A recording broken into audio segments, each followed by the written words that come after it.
ফর্সা হবে, সুভদ্রা খুব ফর্সা টুকটুকে, ওই জন্য হলুদ রঙের। তাহলে কৃষ্ণ হলেন কালো, বলরাম হলেন সাদা, আর সুভদ্রা হলেন হলুদ। আরেকটা রঙের জিনিস আছে, সেটা কিন্তু সবার নজরে পড়ে না।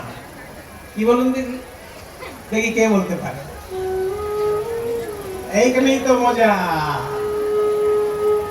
মাঝে মাঝে একটু পরীক্ষা নিতে হয় না ছাত্রদেরকে, সেই জন্য আপনারা যারা দর্শন করতে যান, কতবার পুরীর মন্দিরে গেছেন কিন্তু ভালো করে খেয়াল করেননি এই জিনিসটা, এইবার গিয়ে করবেন।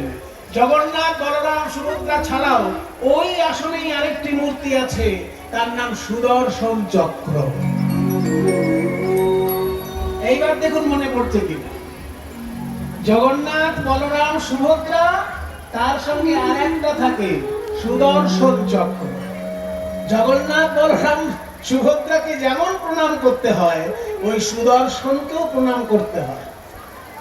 কিন্তু আমরা শুধু জগন্নাথ, বলরাম, সুভদ্রা জেনে অবস্থিত, ওই জন্য বাকিটার চোখে পড়ে না, চোখ এড়িয়ে যায়। ওই যে সুদর্শন চক্র, ওইটা কি রঙের? তাহলেই চারটে রং কমপ্লিট হয়ে যাবে। সত্যযুগের ভগবান সাদা রঙের হবে, ত্রেতা যুগের ভগবান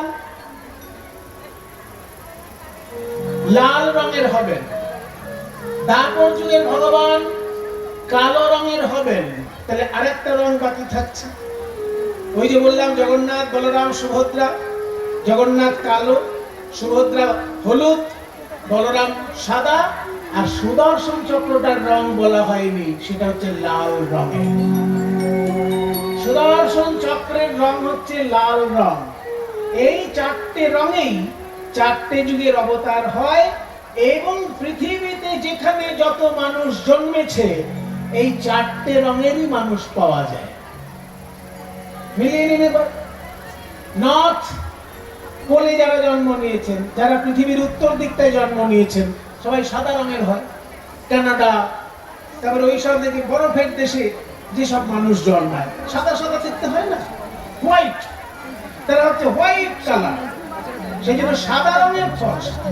এবার চীন, জাপান, মঙ্গোলিয়া, থাইল্যান্ড, এই এলাকার যেসব মানুষ, সেই মানুষগুলোর গায়ের রং দেখবেন হলুদ। ওরা সাদা ফর্সা, এরা হলুদ ফর্সা। আর একটা লালচে ফর্সা আছে, সেই লালচে ফর্সার কাছাকাছি বাদামি রং। এই আমরা ইন্ডিয়ান যারা, আমরা মোটামুটি বাদামি রঙের মানুষ বেশি। এই আমার গায়ের রং যেটা, না ফর্সা না কালো, এই মাঝখানের যে রংটা, এটা হচ্ছে বাদামি রং। এটা মোটামুটি লাল রঙের কাছাকাছি। সেই জন্য চারটে রঙেরই মানুষ হয়। কানাডার মতন একেবারে উত্তরে যারা, তারা সাদা ফর্সা। তারপরে চীন, জাপান, এইসব দেশের লোক যারা, তারা হলুদ ফর্সা। তারপরে আফ্রিকা বা ওই এলাকার মানুষ যারা, তারা একেবারে কালো।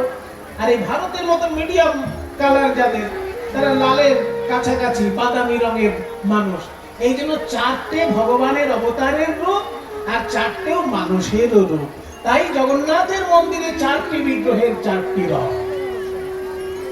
এইবার তুমি বুঝে নাও যে অকৃষ্ণ বর্ণ, কলিযুগে যিনি ভগবান আসবেন তিনি অকৃষ্ণ, মানে কালো নয়।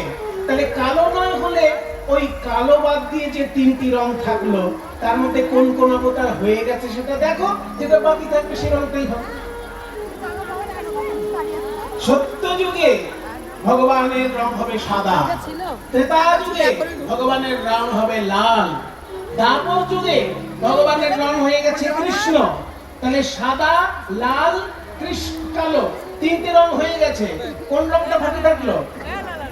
সুভদ্রা হলুদ রংটা বাকি থাকলো। এই যে হলুদ রং বাকি থাকলো, সত্য, ত্রেতা, দ্বাপরের মধ্যে হলুদ রঙের ভগবান আসেনি। তাহলে কলিযুগে যিনি আসবেন ভগবান রূপে, তার গায়ের রংটা সোনার বর্ণের মতো হবে।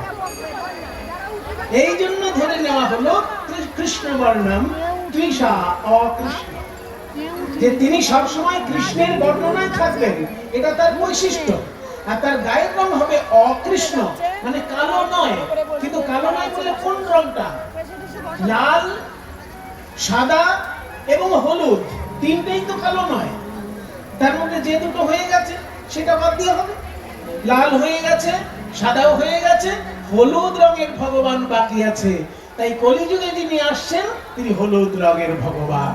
তার মানে আমরা ধরে নিয়েছি যিনি আমাদের কীর্তনের প্রাণ পুরুষ, যিনি আমাদের কীর্তনের জন্মদাতা, সেই প্রেমের ঠাকুর গৌরাঙ্গ মহাপ্রভু, তার সম্পর্কেই আলোচনা হচ্ছে। কোথায়? মিথিলার রাজসভায়।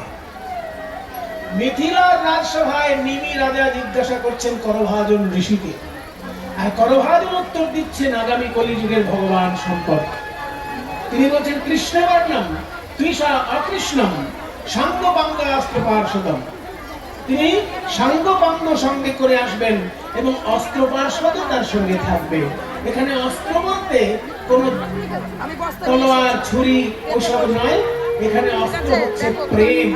মহাপ্রভুর অস্ত্রটাই হচ্ছে প্রেম অস্ত্র, আর পার্শ্বদ হচ্ছেন তার সঙ্গীগণ।